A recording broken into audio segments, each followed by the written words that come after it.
I'm Greg Gutfeld with Kimberly Guilfoyle, Bob Beckel, Eric Bowling, and she plays tennis against the curb. Dana Perino, the 5.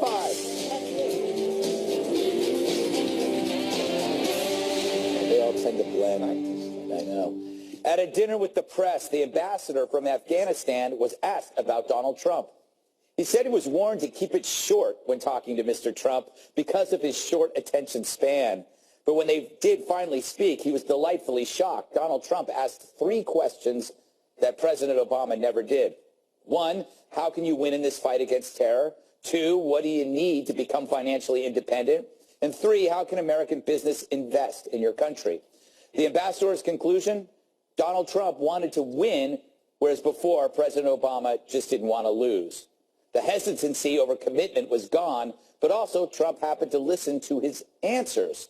Funny how this flies in the face of the media's portrayal of Trump. He's always ballistic and incurious.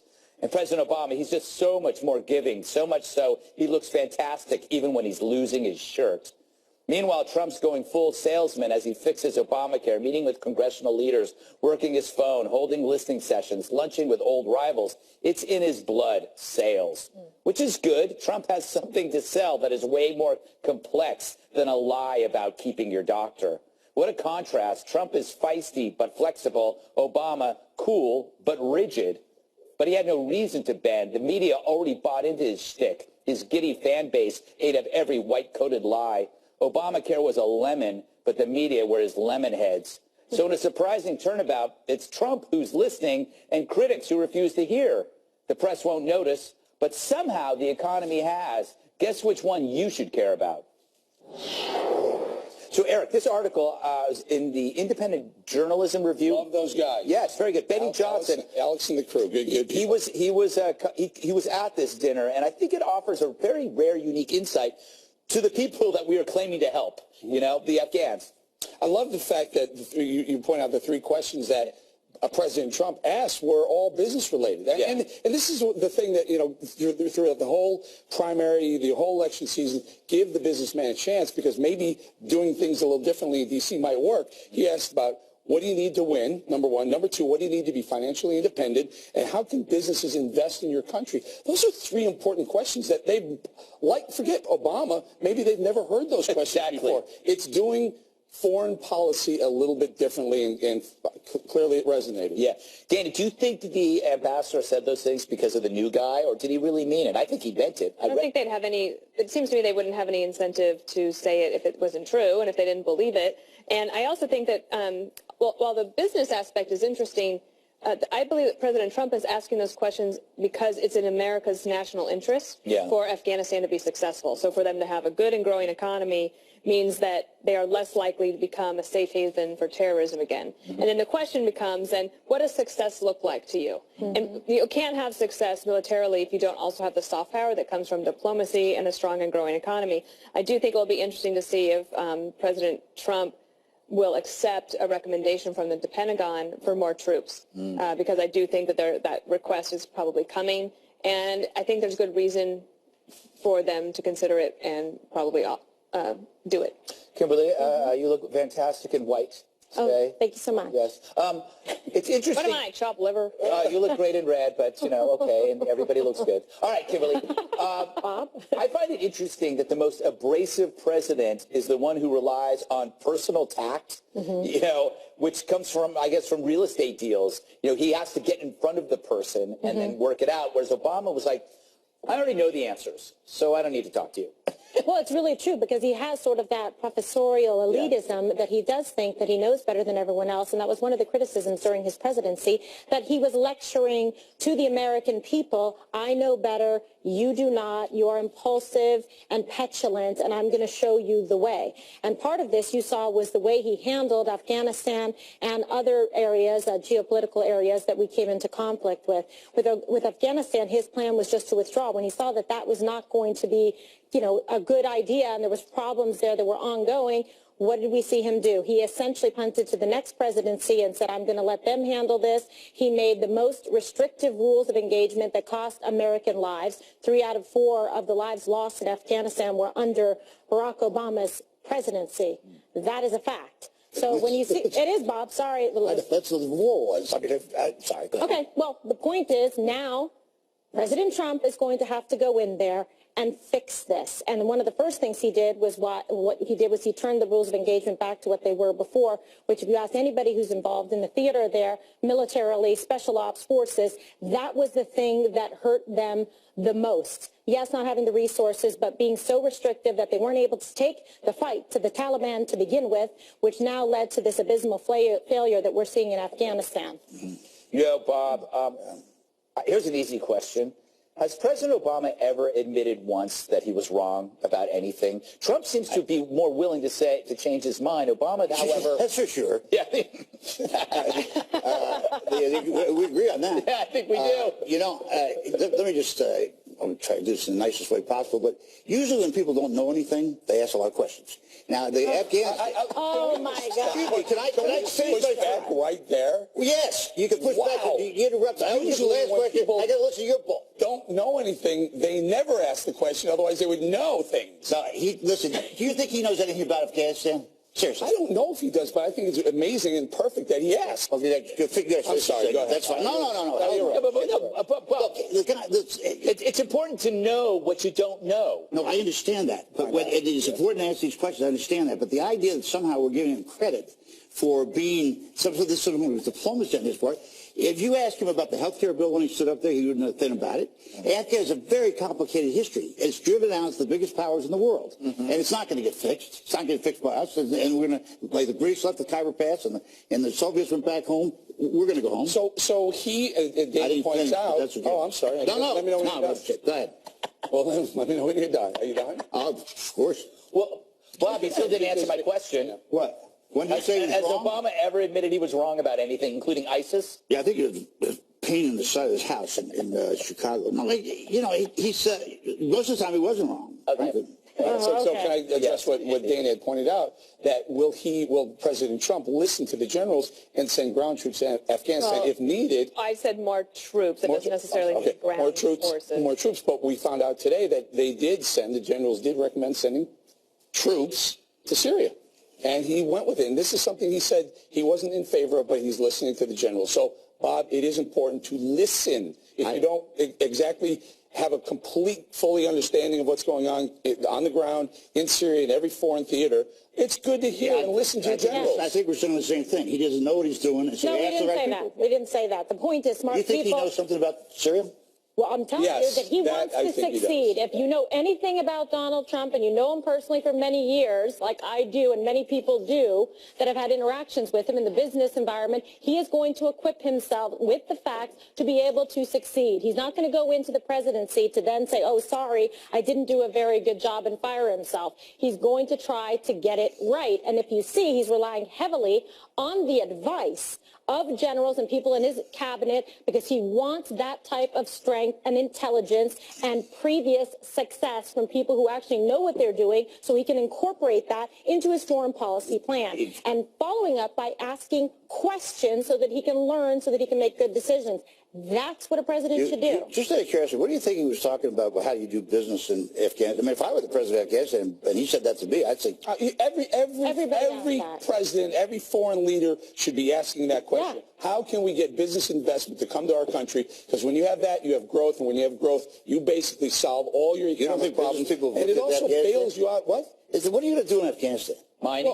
Mining, that's right. Yeah, but by the growing, way, agriculture. You want them to have a good economy to stabilize the region. That is a very important piece of the puzzle that a lot of times people don't think about. When you see the kind of strife that's happening with people like ISIS and the rest of them, it's because they say, oh, they don't have jobs. Remember that? That's what your team said. You liberals are the ones who said that half the reason for terrorism and ISIS, the upstart and growth in ISIS was economic reasons. So here he is. He says what it's going to take to bring business investment to Afghanistan so that these people have an option, an alternative to joining in ISIS. They can go start a business. A Trump hotel in Afghanistan. There you go. Maybe a casino that'll stay open more than 6 months.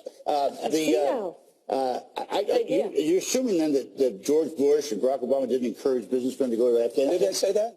Did I once say that? No, Greg pointed out the guy from Afghanistan. Never heard of it before. Said, no one ever asked me that question before.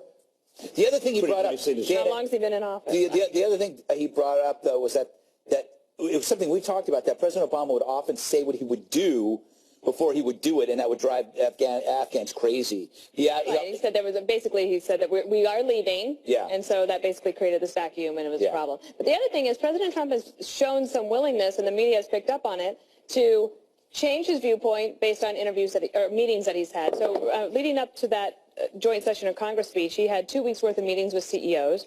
And remember on that day of the joint session speech, he said, well, they confirmed, floated the idea that maybe he was going to change his stand, or not his approach on the immigration bill. And Bob, that is true that he did do that. And presidents are allowed to change their mind. President Obama, remember, after the pushback, he kept the Bush tax cuts. I mean, it goes to it. If I could just add one last thing about the ambassador.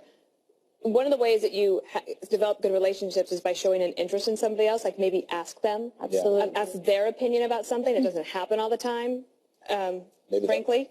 Yeah. For a lot of people.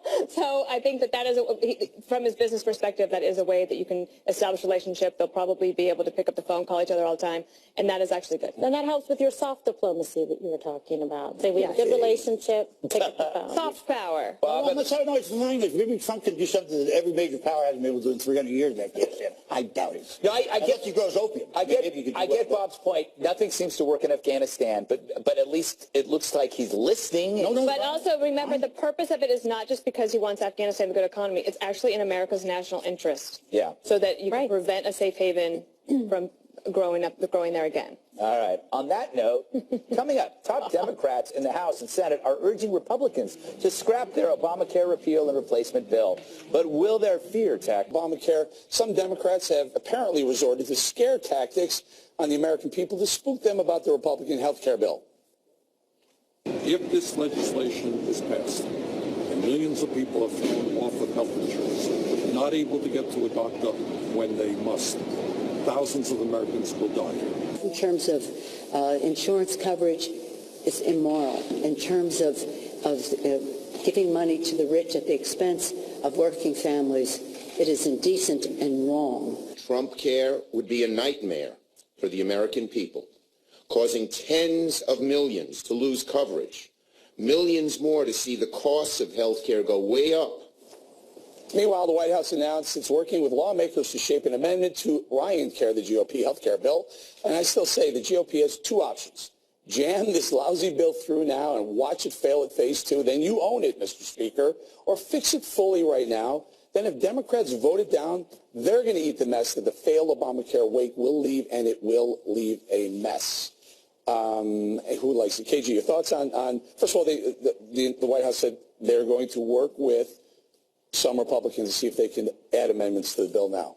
Yeah, but I think that's a reasonable reaction to sort of some of the, I guess, evaluation of it, the people who are studying the bill and saying, okay, wait a second, does this have all sort of the ingredients in it that we need to make it successful? So that's what you do. That shows a healthy interest in doing your best and putting forward policy that's actually going to help the American people. If they were being closed-minded and saying, we're not open to anything, that would be a problem. So take that, don't just say you're going to do it, and in fact incorporate it to make it the best that it can be, because they were very vocal in terms of criticizing Obamacare to begin with. So give people a reason to choose this and want it, not just like take the medicine castor oil with the grimace on their face. And is there a way for Republicans to win with this bill? Well, I guess, sure. I mean, I think that the president has said that they are inextricably linked. This is our bill, is what he said, and I appreciate that you're trying to call it Ryan Care, or that, however, not just you, but there are attempts to brand it as Ryan Care, Obamacare. The Republicans had to put something on the table, and I thought today Sean Spicer at the press briefing was very much in line of what you would want in terms of the beginning of a negotiation, which is this is phase 1. We're willing to talk to people. I'm meeting with people. He's talking to people. President Trump has 2 rallies next week, of which I'm assuming that this is going to be a really big piece. And I do think that somebody like Senator Sanders is being so ridiculous. When he says thousands of people will die, having health insurance doesn't mean less care, whether you have it or not. People get care if they don't have health insurance. You can get it under Medicaid. Might not be the best care, might not be the one that you want, but it's not that people are going to die if this bill passes. That's ridiculous. But it's just, again, but my biggest problem with the bill is they want us to wait for phase 2 and phase 3 for the. That's what the president said. I know, but here's the problem. If you don't get 60 votes and you're putting the easy stuff up front, so you have a simple majority to get it through, and you're never going to get 60 votes for phase 2 or phase 3. We're never going to get the promises made down the road. This is why I'm saying let the Democrats eat this. Let them own this thing. But just to Sanders, anytime you try to reform government, the left shouts 3 words: people will die. While in cities actually run by liberals, people do die. I mean, if you look at, like, that's how we're conservative. No, but in most cities where there's high crime, liberal policies kill more people than conservative principles ever will. So I find it very hypocritical that they're shouting about hypothetical death while there's death in Chicago every day. Okay, that's a very good point. I like that point. Let me just make this point. I sat around this table for 4 years and listened about death panels, where you're high intellectually queen from Alaska who sat there and said death panels. The Democrats are going to die.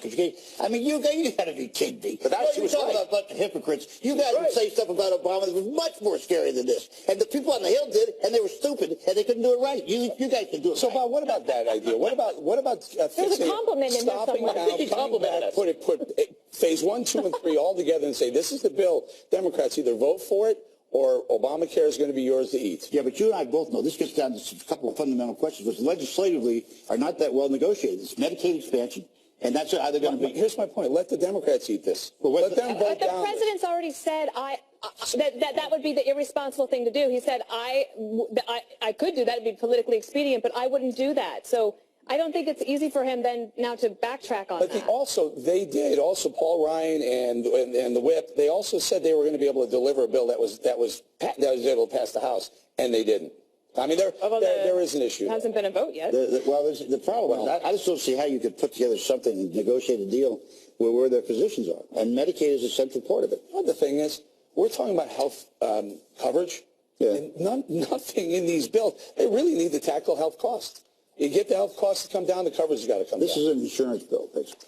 It is. All right, KG, last thought. Bob, just so you know, for your team here, like Bernie Sanders is really working his best magic to try to split the Democratic Party and make a new faction away in the Democratic Socialist Party. Jeez, we missed that. I'm just telling you. I think unfortunately for the Democrats, Sanders has been successful. He has been successful, and the election is proof positive of that, because a lot of the people that actually supported him as well we're enjoying and embracing the policies of Donald Trump and wanting that kind of reform. We've had that split since your party is in even worse shape than before. We've had that split since 1870. I was there for that convention. I'm telling you. You built that? You built that? Go. All right. Up next, the major winter storm just days before spring is slamming the Northeast. We'll have an extreme weather update. With Guest predicted a blizzard today, and that is exactly what we got. But it hit farther inland than they expected. So New York City, D.C., Philly really dodged the worst of it. Other areas to the north and west got nearly 2 feet of snow, even more in isolated spots. Here's a look in Boston. The snow becoming more of a wintry mix there now, and forecasters say it will most likely turn to rain there very soon. Looks like it may already have.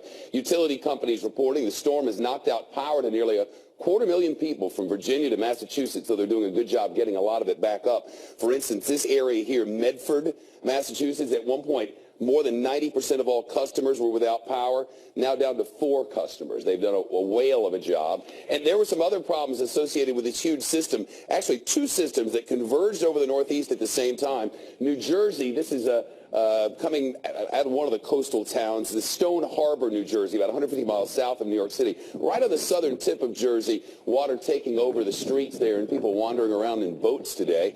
We're starting to get some snow totals as well, and it looks like D.C. is going to finish up with just a couple of inches. Parts of the New Jersey shore with about half a foot. New York City about 8 inches, we now think, when all is done. A little less in Central Park, a little less down in around JFK Airport. A little more in Boston, though, but to the west of Boston, Worcester, Mass., for instance, about 1.5 feet. West of New York, same thing, 18 inches. As we go far west in Bethlehem, Pennsylvania. I want to show you the current radar loop. This thing has just come right up the coast. These are the snow totals that we're expecting from now until it's all over. Less than an inch here, less than an inch in Boston. But look up there in Burlington, another 10 to 16 inches to come. That would put them around 30 inches. So don't tell anybody in Burlington this wasn't a big storm.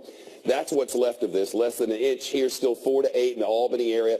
Forecasters say the storm could drop more and more than a foot in Burlington, Vermont. I want to show you here, for travelers, it's been a nightmare. More than 6,000 flights have been grounded. This is at Dulles in Washington. And a white, wintry mess this morning. Things starting to get back to normal at Dulles International, just outside of D.C. Slowly up and running at New York City airports, but the delays could really ripple for days. There was some fun, though. Case in point, Pennsylvania, this woman, not a brand new woman, snowboarding down a hill in her backyard. She apparently made some nice work. Yeah, indeed. She made about 65 miles north and west of Philly there. And lest I forget, Dana, America's dog makes a cameo. We happened to spot Jasper. Apparently, she was in Central Park today. Was she there unattended, or did you go with her? She is a he. Oh, I'm sorry. I know. I got to get you a calendar, and then it'll be very clear that I have it's my a own he. Lucia, and she is a she. Just ask Kimberly. Yeah, he knows he's a he. Hey, Jasper. Yeah, the dogs were having a good time. Kimberly and I have a secret thing. I get Jasper's We're going to take it around gender picture every morning. She said, we're going to take it around the table and ask some questions to you. We'll start with Kimberly. And Lucia is so super cute. Oh my God, she's adorable, right? So let's talk about the cherry blooms. Apparently they're encased in ice, and it's a big problem for the festival going forward because I don't think they're going to survive this. Yeah, they think they may not, some of them, because so many of the cherry blossoms in D.C. had bloomed early. Yeah. So they had the little blooms that were open, and the ones that are already open, if they're iced over, those most likely fall off. But they're still telling us there'll be plenty of cherry blossom for people to come to see. So if you're planning, that affects the tourism. Yeah, it does affect tourism, but it's a good thing because they all stay home. That's my hometown. And the Japanese got even with us for Hiroshima. They put those things around there, and everybody stops. And traffic accidents, they all ought to go home. Hey, Shep, let me ask you an important question here. Oh, my God. Do you think that, if we had better microwave situation up and down the coast, we'd have better weather control? we could see it through the microwave cameras. Yeah, okay, all right. That's So Great Shep, question, I Bob. have a question for you. Shep, how's the weather in Palm Beach, Florida right now? Delicious. Right It was Mar-a-Lago. 72 earlier this afternoon. Today they had a high about 84 in the Palm Beaches, and I had a live camera in Palm Beach earlier. I would have dialed that up for you, Eric, if I had known you were interested. All right, brother. Shep, I have a question. What do you say to people who are then critical, because the storm shifted and didn't hit D.C. and Philly and New York as they thought, then, there's criticism of the National Weather Service, which I don't think is warranted, but I guess I just told you what I think. What do you think? I don't think so at all. You can't tell exactly where weather's going to go. We always talk about hurricanes. If they take just a little bit of a trek, well, they were originally predicting that this would be 50 miles off coast. If it had been 50 miles off coast, the warm water from the Atlantic wouldn't have come into Boston and New York and Philadelphia. It would have been in the mid-20s instead of the low 30s. So all of this freezing rain we got all day would have been snow. So we'd have had 2 inches in Boston, 2 inches in New York, 2 feet in Boston, 2 feet in New York, 1.5 feet in Philly, just like they projected. Instead, it moved 40 miles to the west. So they got it all inland. They can't be perfect. They were close. Right. And they were You right. ever notice people get upset, Shep, when they say, geez, it's supposed to be a big storm and it didn't happen? I mean, It did happen. right? It just Should be didn't happen to you. No, you certainly did. You should see it at 4 o'clock in the morning in Times Square, man. Bob, It's rough. why were you, I don't know. I'm What not were you even going doing to at ask 4 what you were doing in the up at 4 morning? in the morning. Yeah. But Gutfeld needs to get in here because, of course, that's always the best question. No, Hey, Shep, I read the New York government offices were closed today. Did anybody notice? Oh, gosh. Hey, Greg, you're a one-trick pony. I love ponies. You do. And he loves unicorns. And he is one trick, there's no question about that. All right, Bob. What? All right. Last night, Shep, I saw that you said that New York couldn't handle 2 feet of snow, and I have never been here I've been here for a couple of big storms, but you had me a little nervous. Well, they were predicting, the National Weather Service was predicting 1 to 3 inches of snow every hour for 6 hours. Blizzard-like conditions, that means winds above 25, 30 miles an hour and gusts to 50. No matter how good the sanitation department is at getting rid of the snow, and they are very, very good at it, if it overruns you, it overruns you. Mother Nature can eventually beat you. It didn't happen this time. Very pleased. They told me not to talk about politics, Shep, but you notice the plowing under de Blasio is in the poor areas and the rich people's area doesn't get plowed? They say this every cycle. I don't even know. I hope it's clean in my neighborhood. It won't be. It won't All right, Bob, we're gonna cut you off, and we're gonna thank Shep. Thank you so much. You betcha. All right, President Trump has a potential new strategy to target radical Islamic terror. Will it bring us closer to defeating ISIS? Details when we return.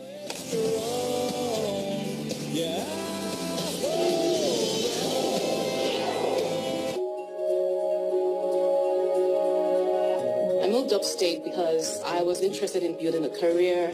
I came to IBM to manage global clients and big data, but I found so much more. It's really a melting pot of activities and people. New York State is filled with bright minds like Victoria's. To find the companies and talent of tomorrow, search for our page, Jobs in New York State, on LinkedIn. Afoot and lighthearted, I take to the open road. Healthy, free, the world before me, the long brown path before me, leading wherever I choose. The east and the west are mine. The north and the south are mine. All seems beautiful to me. To take advantage of this offer on a Volvo S90, visit your local dealer.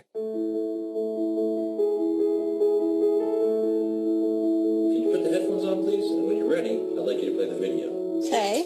Carrie, I've been coming here at Shriners ever since I was 3, and because of you, I can walk today. Carrie, because of you, my life is better. Carrie, today I celebrate you because as a kid coming to a hospital to have 5-hour-plus surgeries, it's always a bit nerve-wracking. But whenever I was with you, I didn't feel scared. I felt loved and I felt safe. I love you. We love you, Carrie. That is amazing. Oh, trying not to cry, but... Would you like to say hi to him? Yeah, where are they? These moments are only possible because of caring people like you. Because of people like you, Shriners Hospitals for Children has helped more than 1.3 million kids just like me over the last 90 years, regardless of their family's ability to pay. That's a lot of kids, but we need your help. When you give at loveshriners.org, you make celebrations like these possible. It only takes 63 cents a day to make a big difference. These kids are amazing kids, but there are so many more that need our help. Your gift, no matter how small, can help a kid like me, and me, and me. When you call today, we will send you this adorable Love to the Rescue blanket as a thank you, and a reminder of how you are helping a kid like me. Because of you, we see lives change every day. When you visit loveshriners.org and give just 63 cents a day, you're showing you care. When you send your love to the rescue, it changes everything. We are so grateful for your support. Thank you. Thank you. Thank you. Thank you for giving. Please call or go online now. If operators are busy, call again or give right away at loveshriners.org. When Mom passed, we couldn't keep her house. My sister suggested Homevestors, the We Buy Ugly Houses people. We scheduled a no-risk consultation, and Mark was so nice. He gave us a cash offer right away. Visit WeBuyUglyHouses.com or call 800-44-BUYER. Excuse me, aren't you Johnny Bench? That's right. Is it true that you can hold 7 baseballs in one hand? I don't do that anymore. Johnny Bench keeps his legend alive with the help of Blue Emu products. BP develops new industry-leading software to monitor drilling operations in real time, so our engineers can solve problems with the most precise data at their fingertips. Because safety is never being satisfied and always working to be better. Announcing a once-in-a-lifetime opportunity from Mattress Firm. Save up to 70% off famous name brands and up to $2,000 off floor models from Sealy, Tempur-Pedic, and others. Only while supplies last and only at Mattress Firm.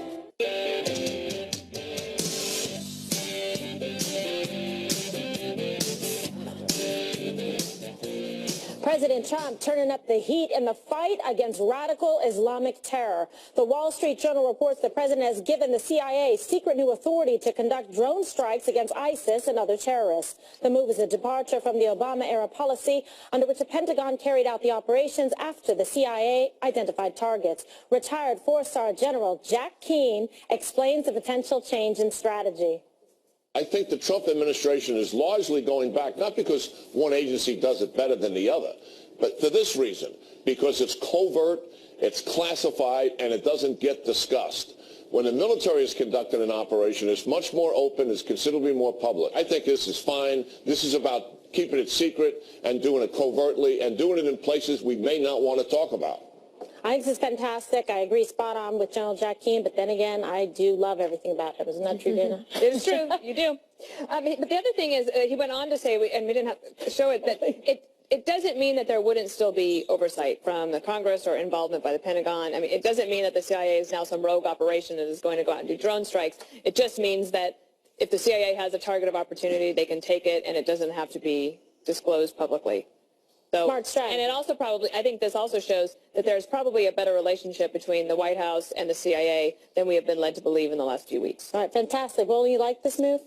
And General Keane said exactly that in that interview later on. He said, look, here's the deal. When it's military, just by nature, it's going to be a lot more light shed on it. You're going to hear about it a lot more. The CIA would be able to keep it quieter. But remember, President Obama first started with the drone strikes, just unilateral drone strikes. Just, we're killing these people. And then later on, he got pushback. And then we said, hey, he's not going through proper channels. And then they changed the strategy, I guess, in the last year or so to the drones will be used for intelligence gathering, and then they would send in the military to go clean up the mess. Right. So this is going back to the original Obama drone strike wipes out everything, which I believe the bad guys kill them. Absolutely. I think this is very smart militarily and much in keeping with what one of the criticisms that candidate Trump was making about President Obama at the time was that he was telegraphing too much, telling the bad guys what we were going to do. And this allows, like you said, more covert operations and a more secretive nature, which I think is going to be more effective, plus the new drones, the new Reaper drones. You know, I'm surprised because didn't Trump say he knew more than the generals? Why did he just control the drones himself? The other thing, that ain't bad. Those criticisms of Trump, big bad. You'll get that invitation. Don't worry about it. You know, this is all. You guys sat around the table and criticized Barack Obama every day about drone strikes, how inhumane it was. Blah, blah, blah, blah, blah. No, I liked it. You did? I did not criticize President Obama about that. I said that was the best thing. I said that they should try to capture more so that you could gather intel. Exactly. Kill them all. All right, I'll give you that.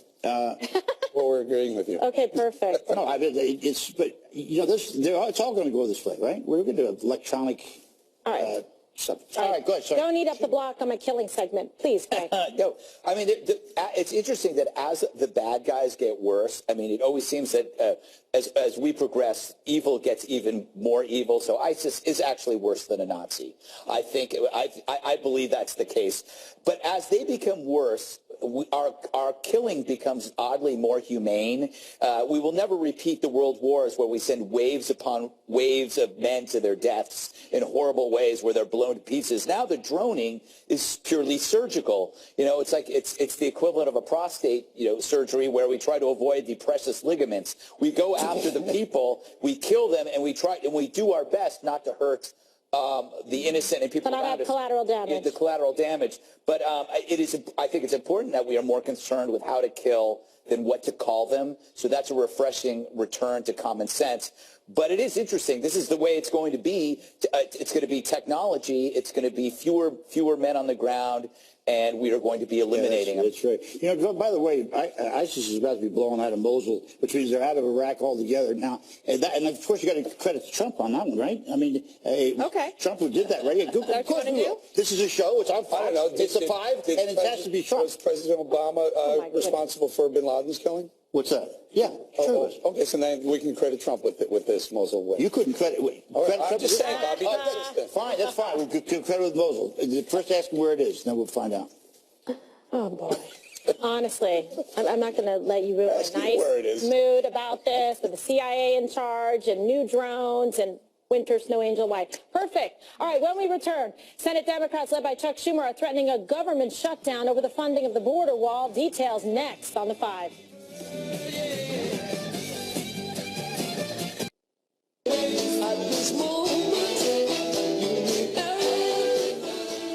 Who the hell is that?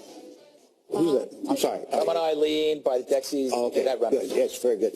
Now, here's someone who I can agree with. Senator Chuck Schumer and his fellow Democrats are threatening the government shutdown over the funding of President Trump's wall along the Mexican border. The outraged Senate Minority Leader is warning Republicans that this caucus will not vote for any spending bill that might reportedly strip funding for some government agencies to pay for the wall. It will be inappropriate, in our judgment, to insist on the inclusion of such funding in a must-pass appropriations bill that is needed for the Republican majority in control of Congress to avert a government shutdown. It is truly a poison pill, and we would urge our colleagues not to allow the president to include this in a must-pass bill that avoids shutdown of the government. The spending deadline is April 28th. If the bill doesn't pass, the government could shut down on April 29th. Eric, what do you think Trump says after he campaigned on the They'll find it, Bob. It's $12 billion. I mean, that's $12 billion to $15 billion over the course. I mean, this is you want to talk about the 30, remember yesterday when we talked about the health care savings, $33.7 billion per year, and you called it a drop in the bucket. So no, you called it a drop. This is a third of a drop in the bucket. So it's like, I think it's like 0.00045%. We spent I was asking him, he said that they were going to pay for it. So what does he say? They'll find somewhere else, Bob. I mean, $12 billion is in this, Dana, I defer to Dana. Can they find $12 billion easily? In the scheme of things, could you find $12 billion? Well, especially if the rumors are true that they're going to axe even more people from EPA. Kidding, but no, really, no, that's possible. Yeah. What's this wall? But I think that the idea of a government shutdown is terrible, and I've always felt that way. And I also think, you remember that Chuck Schumer and other Democrats said that when the Republicans tried this a few years ago, that it would hurt people who are dependent on government services. So do the Democrats no longer believe that shutting down the government would hurt people who depend on government services? And instead, why don't they try to, like, if they can't figure out a way to stop that funding from being in the bill, then figure out a way to stop it from actually being appropriated in the budget. But, you know, both parties are hypocritical on this. They use it every time that someone comes up for something. And once in a while ends up in a government shutdown, usually by Republicans. Greg. Yes, I believe that Schumer is an obstructionist. We are talking about thousands of shovel-ready jobs, actual shovel-ready jobs. And I thought as a Democrat, he would want to create more jobs. Building a wall will create more jobs. Therefore, he is a communist, and he should be thrown in jail forever. Yay! Winning speech and debate. Now, Kimberly, I take it it doesn't bother you that we're going to spend U.S. tax dollars on this wall? I want the wall. I love it. Bob cares. Bob cares. About our tax dollars. And by the way, I think it's a great point. Why not have the jobs? Why not put this forward? It will help. I think it is necessary because clearly what we've been doing in the past has not been working. This is going to help in terms of national security, public safety. It's going to help in terms of the economy. It's a win-win situation. People are just looking to find fault with Trump, and I agree, like, Schumer's an obstructionist. He is the head of the failed state known as the Democratic Party. So if he wants to try and do this for Supreme Court justice hearings. By the way, Chuck Schumer responsible for the longest presidential transition in history, blocking President Trump. He's just a bad actor. This is the bottom line. He's an ineffective leader. Supreme Court nominee for a year. No, that doesn't matter. Okay, well, let me tell you something. That I think they brought up Merrick Garland, who, you know, nothing against him, but they brought that up at the last minute, which was very different in terms of President Obama's term, and that's not going to work. You know, the next president, they should have made sure that Hillary Clinton got elected and took the White House, because then they wouldn't be crying about it. Let me just ask you this. This wall is so important. I drove through the Lincoln Tunnel here on Saturday for an hour and a half. I sat in that wreck. There's a lot of places that need to be fixed in this country. Seriously need to be fixed. There's got to be serious. And that's not... That's infrastructure jobs, and he's going to do that too. Which will be a tough pay for it. That is going to be the tough hurdle. Not this $12 billion for the wall that Mexico is going to end up paying for anyway, but the $1 trillion, and they're going to have to come up with a way to find some pay-fors and get a public-private partnership going on where companies get involved. But you're still going to need cash flow, right, on the wall? Seriously, I mean, you can spend $13 billion, and then you're up against. Bob, do you think the wall is built in a year? It's probably going to take 2-3 years. So you're talking a couple of $1 billion. Yes, they'll figure out a way to appropriate some money and get Mexico to pay them back for it. It'll happen. It'll happen. Okay. I'm sure. Say it nicely, please. I will. I was just saying, if you just rent it from the Chinese, we could get it all done in one time. One more thing is up next.